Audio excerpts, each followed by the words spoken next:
呢一個建築知識，今日同你講廁所嘅呢一塊瓷磚。你見到好多標準嘅屋咧，其實佢哋做法咧就係將一塊鏡黐落去個 vanity 嘅櫃面上面，咁樣就完㗎啦。咁我幫客人做嘅通常做法咧，喺個 vanity 嘅櫃上面咧加多一塊瓷磚上嚟。咁原因就係喺呢個位置做貼塊瓷磚咧，其實佢除咗 match 翻地下嘅 pattern 之外咧，將來清潔咧容易打理好多嘅。因為呢個位咧係最容易彈到有水漬、有水印。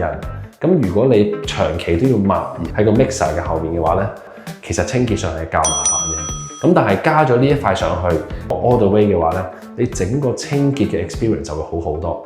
咁所以亦都係點解我喺正常起屋嗰度咧，呢一嚿正常 builder 加其實唔係好貴，可能係100蚊左右嘅啫。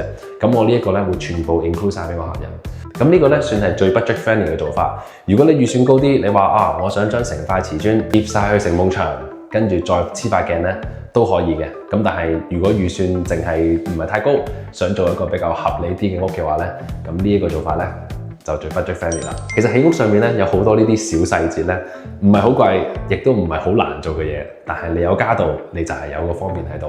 咁你冇加到嘅話咧，將來清潔就真係麻煩啲啦。我係物業本嘅建築顧問Don，記得 follow 我同 Say 仔條片，我會每日話俾你知更多嘅起屋知識。